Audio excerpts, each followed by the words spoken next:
بسم الله الرحمن الرحيم ওয়ালাইকুম আসসালাম রহমতুল্লাহি ওয়া বারাকাতুহু। বোন আসিয়া বিনতে মালিক, আপনি প্রশ্ন করেছেন একজন ব্যক্তি সম্পর্কে যে আগে তাবলীগ জামাত করত, পরবর্তীতে তাদের শিরকি বেদাতি আমলগুলি জানতে পেরে তাদের দল থেকে ফিরে এসে সহিহ আকীদা অবলম্বন করেছে।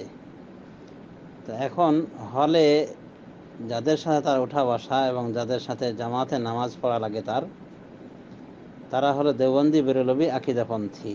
তাদের বিশ্বাস যে মৃত ব্যক্তি ওলিরা মরণের পর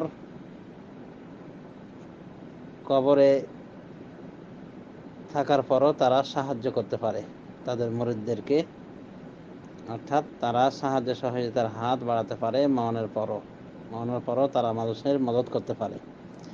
এই জাতীয় আকীদা পোষণ করে। অনুরূপভাবে এই আকীদাও রাখে যে আল্লাহ রাব্বুল আমিন হাশরের মাঠে তার রাসূল সাল্লাল্লাহু আলাইহি ওয়াসাল্লামকে, অর্থাৎ আমাদের প্রিয় নবী মুহাম্মদ সাল্লাল্লাহু আলাইহি ওয়াসাল্লামকে তার কুরসিতে বসাবেন একসাথে।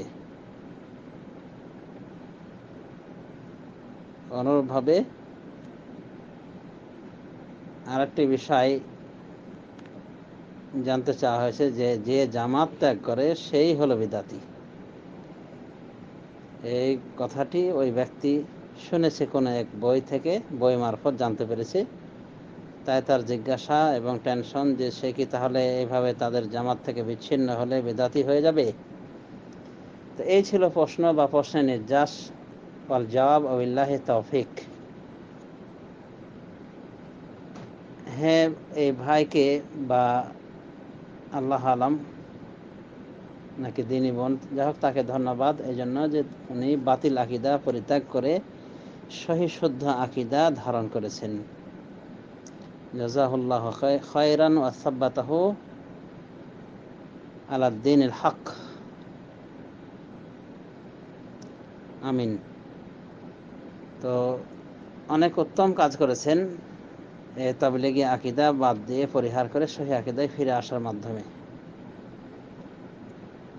তো তার বিষয়ে সমাধান হলো এই যে যদি তার সাথীরা, তার রুমমেটরা বা হলে যাদের সাথে বসবাস করে তারা যদি এরকম হয়, যার বর্ণনা দেয়া হলো যে তারা বিদাতপন্থী এবং মৃত মানুষ সম্পর্কে বিশ্বাস রাখে, তারা মানুষকে কবর থেকে সাহায্য সহায়তা করতে পারে, তো এ জাতীয় আকীদা যারা লালন পালন করে তারা আসলে মুশরিক, শিরিকবাদী।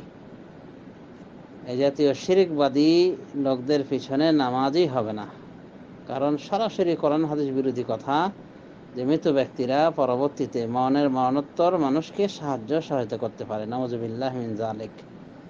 এরা নামাজের ভিতরে আল্লাহর সাথে যা বলে তার সাথে কুফরি করে নামাজের বাইরে এই সমস্ত কথা বলার মাধ্যমে।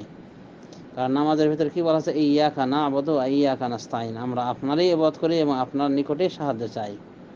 অথচ এই বিশ্বাস যে পীর বাবা কবর থেকে সাহায্য করবে, নাউযুবিল্লাহি মিন যালিক। মহান রব্বুল আলামিন তার রাসূল সাল্লাল্লাহু আলাইহি ওয়াসাল্লাম সম্পর্কে বলছেন, কুল লা আমলিকু লিনাফসি নাফআন ওয়ালা দাররা ইল্লা মা শাআল্লাহ।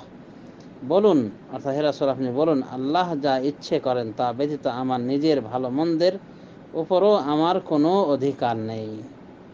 সূরা আরাফ 188 নম্বর আয়াত।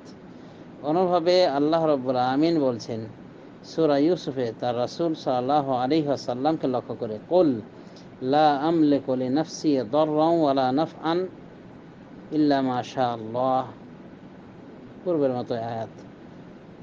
আপনি বলুন, আল্লাহ যা ইচ্ছা করেন তা ছাড়া আমার নিজের ভালো মন্দ করারও আমি মালিক নই। সূরা ইউসুফ 49 নম্বর আয়াত। অনুভাবে আল্লাহ তার রাসূলকে আরো বলেন, কুল ইন্নামা আদউ রাব্বি ওয়ালা উশরিকু বিহি আহাদা। বলুন, আমি আমার রবকেই ডাকি এবং তার সঙ্গে কাউকেই শরীক করি না। বলুন, আমি তোমাদের উপকার অপকারের মালিক নই। দেখুন সূরা জিন 20 থেকে 21 নম্বর আয়াত। আল্লাহ নবী সাল্লাল্লাহু আলাইহি ওয়াসাল্লামকে লক্ষ্য করে আরো বলছেন, ওয়ামাই ইউরিদিল্লাহু ফিতনাতাহু ফালান তামলিকা লাহু মিনাল্লাহি শাইআ। আল্লাহ যার বিপর্যয় চান তার জন্য আল্লাহর নিকট আপনার কিছুই করার নেই। সূরা মায়েদা 31 নম্বর আয়াত। আল্লাহ আরও বলেন, ওয়াইয়ামসাসকাল্লাহু বিদুররিন ফালা কাশিফা লাহু ইল্লা হু। আল্লাহ যদি আপনাকে দুঃখ কষ্ট দেন তাহলে তিনি ব্যতীত তা মোচনকারী আর কেউ নেই। সূরা ইউনূস 107 নম্বর আয়াত। তাহলে একমাত্র মহান রব্বুল আলামিন তিনি সবকিছুর সৃষ্টিকর্তা, রক্ষাকর্তা, পালনকর্তা। তিনি মানুষকে সর্বপ্রকার বিপদ আপদ থেকে উদ্ধার করেন। সুতরাং সর্বাবস্থায় আল্লাহর উপর ভরসা করতে হবে। বান্দার সকল আশা আকাঙ্ক্ষা তিনিই পূরণ করে থাকেন, এতে কেউ তার শরীক নাই।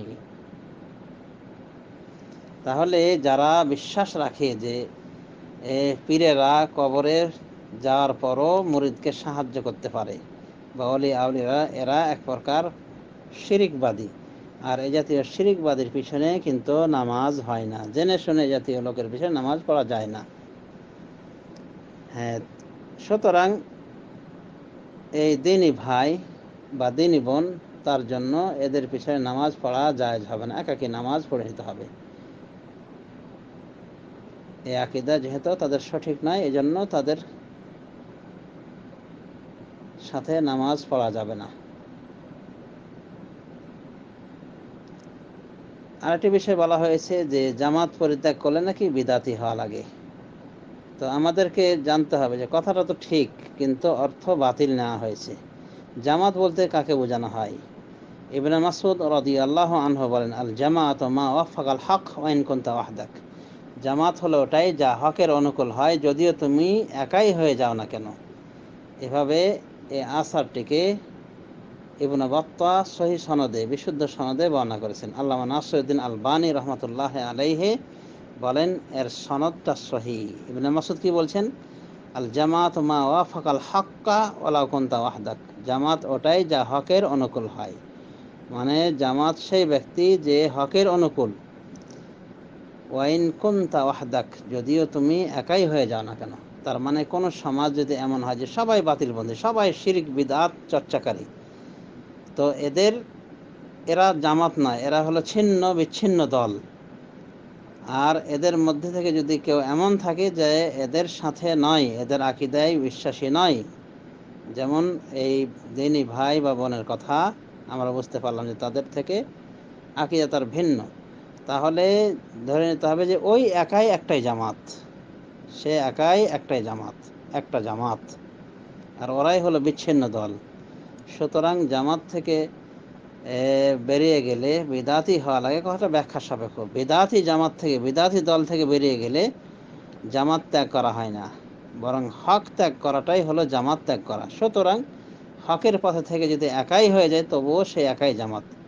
এই জন্য ইব্রাহিম আলাইহিস সালাম বাতিলপন্থীদের ভিতরে, শিরিকবাদী পত্তলিকদের ভিতরে তিনি একাই তাওহীদের বাণী উচ্চারিত করেছিলেন বলে তাকে একাকী উম্মত বলা হয়েছে কোরআনে। ইন্না ইব্রাহিমা কানা উম্মাতান কানিতান লিল্লাহ।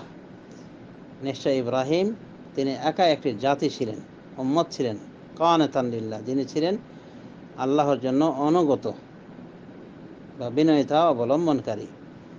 সুতরাং জামাত ত্যাগ করলেই বিদাতি হওয়া লাগে, কথাটি ব্যাখ্যা সাপেক্ষ।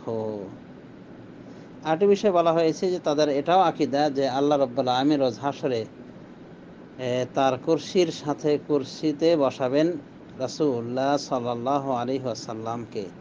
তো এই আকীদাটি আসলে ভ্রান্ত আকীদা, যদিও এরকম আকীদা কিছু কিছু পূর্বসূরি করেছেন। এজন্য আমরা এই আকীদার ক্ষেত্রে বলবো না যে সে মুশরিক হয়ে যাবে, তবে আকীদাটি ভ্রান্ত। মাকামে মাহমুদের ব্যাখ্যা করতে গিয়ে কেউ কেউ বলেছেন, কোন কোন সালাফ থেকে এসেছে, তবে এটা ভ্রান্ত বিশ্বাস বলা যেতে পারে, এটা ভ্রান্ত বিশ্বাস। তবে আমরা এজন্যই এটাকে এই আকীদা পোষণ করার কারণে মুশরিক বলবো না, যে অতীতের সালাফে সালেহিনদের কিছু কিছু মনীষী এরকম আকীদা বিশ্বাস রাখতেন এবং মাকামে মাহমুদের ব্যাখ্যায় বলেছেন। অতএব এই আকীদার কারণে কেউ মুশরিক হবে না, তবে আমরা বলবো যে এটা ভুল আকীদা। আল্লাহ রাব্বুল আলামিন আরশ কুরসি, তার সাথে খাস, সেখানে কেউ থাকবে না। তিনি একাকী রয়েছেন, একাকী থাকবেন। হাযা বিল্লাহি তৌফিক ওয়া সাল্লাল্লাহু আলা নবিয়িনা মুহাম্মদ ওয়া আলা আলিহি ওয়া সাহবিহি আজমাইন।